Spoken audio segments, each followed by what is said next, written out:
Hola a todos y bienvenidos a un nuevo video aquí en Mentes Terroríficas. El día de hoy hablaremos sobre los duendes del Calvario.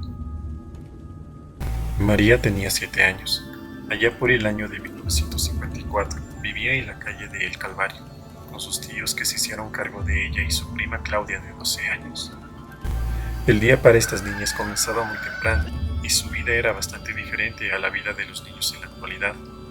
Pues en aquel entonces, además de ser una vida sin los ocios y placeres que nos ofrece la tecnología de hoy, también las responsabilidades eran muchas para la mayoría de los niños de la época. Y de la disciplina ni hablamos, pues era muy dura y las palizas algo habitual. Incluso los fines de semana trabajaban, como ese sábado que comenzó muy temprano para las niñas. Los tíos salían a misa de gallo y regresaban hasta la hora de comida. Las niñas debían hacer la limpieza de la vieja casona y tener lista la comida para cuando regresaran sus tutores de visitar a sus amistades. Además del aseo de la casona y preparar la comida, debían dar de comer a las gallinas. Además, no tenían licuadora, por lo cual debían moler los vegetales en el molcajete y atizar el fogón para cocinar los alimentos, pues aunque ya existan las estufas y las licuadoras, en realidad pocas familias podían comprarlas. Ni hablar de una televisión. Recordemos que en Durango la televisión llegó hasta las Olimpiadas del 68 y pocas familias podían pagar un aparato de estos. Y de por sí tenían prohibido encender el radio sin que estuvieran los mayores. Por si todo esto fuera poco, era necesario que las niñas fueran al molino a moler el nixtamal para después amasar, hacer las tortillas y preparar la comida. A pesar de todo esto, las dos pequeñas encontraban tiempo para jugar y divertirse. Terminaban el quehacer temprano, para dejar libre un par de horas, antes de ir al molino a mediodía y tener tiempo de hacer la comida.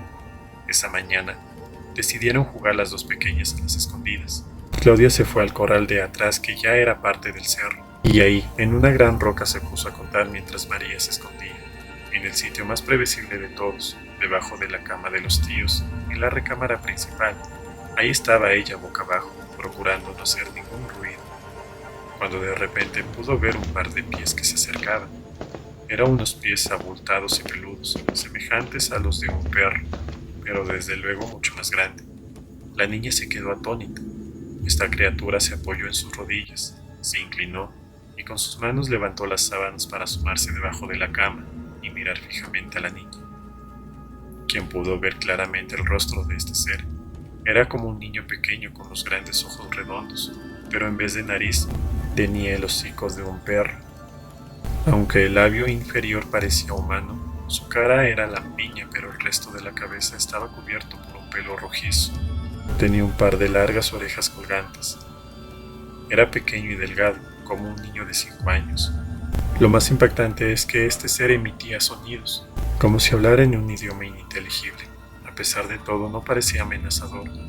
De hecho, se veía bastante emocionado y amigable, como si tratara de convencer a la niña de que fuera a jugar.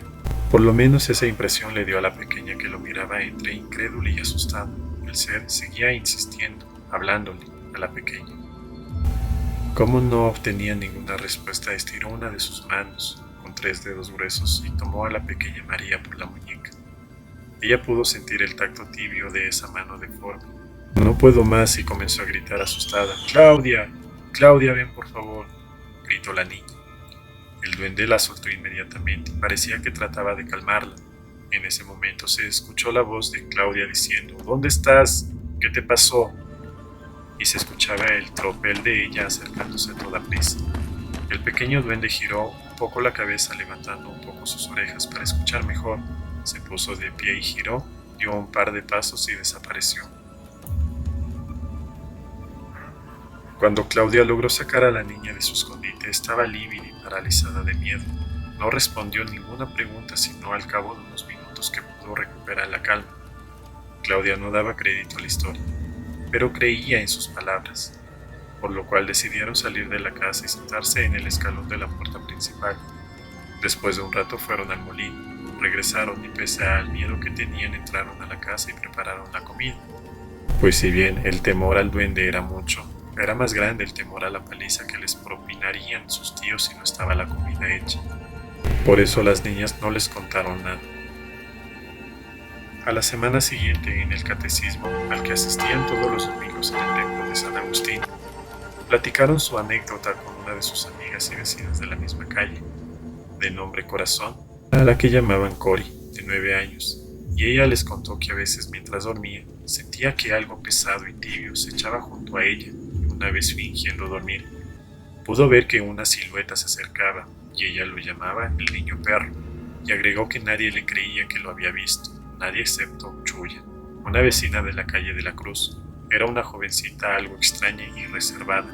Tenía cierto grado de retraso mental, por lo cual a pesar de tener ya 14 años, su comportamiento era la de una niña de a lo menos 10 años, y por esto era muy consentida por sus padres y casi no salía de casa.